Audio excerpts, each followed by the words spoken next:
विष्णु को पराजित किया है। आपको पता नहीं है, जिस धरती पे भृगु छत्र में बैठे हुए हैं, जिसने भृगु ने विष्णु को लात मारी, हम तो भगवान से भी भगवान को हराए हैं, वो है ब्राह्मण। यादव समाज तो जाहिल है ये सब जाहिल हैं। इनको एक अक्षर कुछ नहीं आता है, बस इनको चिल्लाना आता है, मर्डर करना आता है, माफियागिरी करना आता है। और आप देख रहे हैं पब्लिक आवाज टीवी।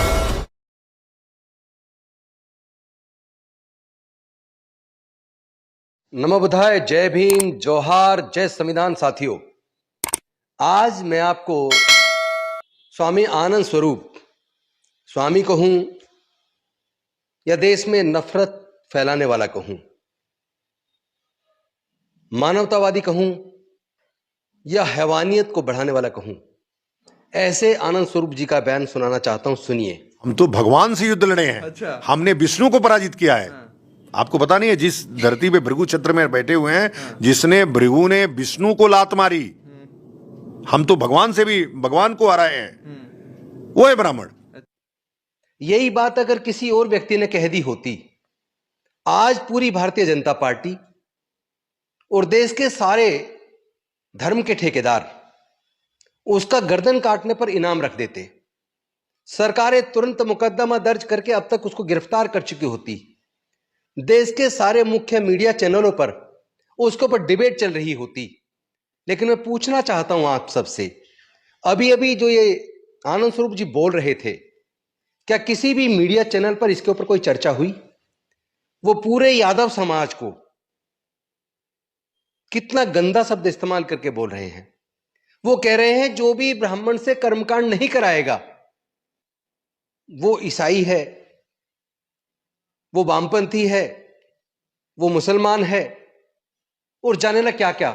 यादव समाज तो जाहिल है ये सब जाहिल हैं। इनको एक अक्षर कुछ नहीं आता है, बस इनको चिल्लाना आता है, मर्डर करना आता है, माफियागिरी करना आता है। और यादव से बड़ा इस धरती पे कोई जातिवादी होगा तो आप बताइएगा।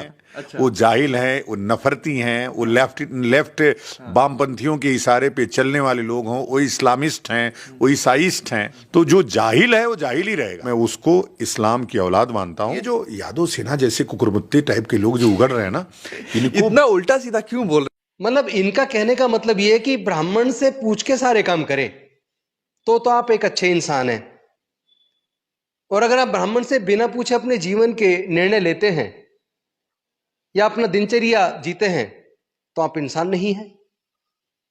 और केवल इतने पे नहीं रुके, इन्होंने कहा 1935 तक भारत हिंदू राष्ट्र बनेगा और उसके बाद बाबा साहेब के संविधान को खत्म करके मनुस्मृति से देश चलाया जाएगा। सुनिए क्या कह रहे हैं, देखिए। जब हिंदू राष्ट्र बनेगा तो मनुस्मृति से चलेगा। हिंदू राष्ट्र बनेगा? अरे उसमें तो वो बनना ही है, 2035 के पहले बन जाएगा हिंदू राष्ट्र। लोग कह रहे हैं कि प्रधानमंत्री हिंदू, राष्ट्रपति हिंदू, अधिकतर राज्यों के मुख्यमंत्री हिंदू। फिर हिंदू राष्ट्र क्या होता है, क्या मतलब होता है? मुसलमानों को भगा देंगे? हिंदू राष्ट्र वो होता है कि जो संविधान बनाता है। मैं पिछली बार भी कहा, संविधान का मतलब होता है जो सबके लिए समान विधान करता हो। संविधान ये कहता है धर्म मूल वंश के आधार पर विभिन्नता नहीं की जा सकती। एक ऐसा संविधान है। और आरक्षण है, बाबा साहब भीमराव अम्बेडकर का दिया हुआ गिफ्ट है। तो ठीक बात है, अम्बेडकर ने जिनको लाभ दिया वो अम्बेडकर की जय जयकार करे। अम्बेडकर ने हमारे लोगों आप अम्बेडकर का जय जयकार नहीं करेंगे? क्यों करेंगे? किस बात? इसलिए कहेंगे कि हिंदू धर्म को तोड़ने का काम किया, इसलिए कहेंगे कि हिंदू धर्म छोड़ करके वो माने ऐसे बौद्ध धर्म के पास चले गए जिसकी कोई गरिमा, कोई मर्यादा नहीं थी। ऐसे इसलिए आप FIR हो सकती है। अम्बेडकर इतने महान व्यक्ति हैं, आप उनको इस तरह से लताड़ रहे हैं। तो करवा दीजिए FIR। अम्बेडकर के विरोध करने पे कौन सा FIR होता है? कौन सी धारा में? कौन सी? संविधान निर्माता है सर वो। संविधान निर्माता तो जिसके लिए होंगे उसके लिए होंगे। हम थोड़े कह रहे हैं कि संविधान निर्माता नहीं है, हम थोड़े कह रहे हैं कि खराब। जिसके लिए अच्छा क्यों जय जयकार करे, हमारे लिए खराब किए तो हम खराब बोलेंगे उनको। चलिए, सुना आपने? इसका मतलब पूरी तैयारी हो चुकी है। देश के संविधान को बदलने की साजिश भारतीय जनता पार्टी के नेतृत्व में चल रही है, मोदी जी के नेतृत्व में चल रही है। भारत के उस बाबा साहेब के इस संविधान को बदलने की बात कर रहे हैं। वो संविधान जो क्षेत्र के आधार पर, जाति के आधार पर, वर्ण के आधार पर, धर्म के आधार पर, लिंग के आधार पर, भाषा के आधार पर, किसी भी प्रकार के आधार पर पक्षपात के खिलाफ सबको समान रूप से आगे बढ़ने का अवसर देता है, जिसने सबके पढ़ाई के रास्ते खोले, सबके जीवन में तरक्की के रास्ते खोले, सबको समान वोट का अधिकार दिया, one man one vote one value. इस संविधान को बदल के 1935 तक हिंदू राष्ट्र बनाकर मनुस्मृति लागू करने की बात कर रहा। वो क्या आप जानते हैं मनुस्मृति क्या कहती है? पढ़ने और पढ़ाने का अधिकार, दान लेने का अधिकार, कर्मकांड करने का अधिकार ये ब्राह्मण वर्ण के लोगों को होगा। शस्त्र धारण करना, राजपाट, यज्ञ करवाना, दान लेना, दान देना क्षत्रिय का काम। व्यापार करना, कृषि करना, दान लेना, दान देना और इसके साथ साथ व्यापार करना, इस पे पूरा एक अधिकार वैश्य समाज का होगा। शूद्रों के बारे में कहा है उसको कोई अधिकार नहीं होगा, उसका काम होगा तीनों वर्णों की सेवा करना। और उसका शूद्र से बाहर आइए जो आउटकास्ट है, उनका क्या होगा? मतलब क्या मनुस्मृति से जिस तरह बाबा साहेब के संविधान ने सभी जाति सभी धर्म के लोगों को, स्त्री हो या पुरुष हो, अमीर हो या गरीब हो, सबको संविधान के नजरिए से समान कर दिया, सबके आगे बढ़ने के समान रास्ते बनाए, क्या वो सारे रास्ते हिंदू राष्ट्र बनने के बाद बंद हो जाएंगे? क्या देश के लोगों को ऐसा हिंदू राष्ट्र चाहिए जो मनुस्मृति के द्वारा संचालित हो, या ऐसा भारत चाहिए, ऐसा इंडिया चाहिए जो डॉक्टर बाबा साहेब अंबेडकर के संविधान से चलता है, जिसमें गरीब से गरीब, मजदूर से मजदूर, किसान, महिला या पुरुष या किसी भी जाति धर्म के लोगों को समान रूप से आगे बढ़ने का अवसर देता है? ये आपको तय करना है। आपको देश बांटने वाले लोग चाहिए या मानवता पसंद लोग चाहिए, ये आपको तय करना है।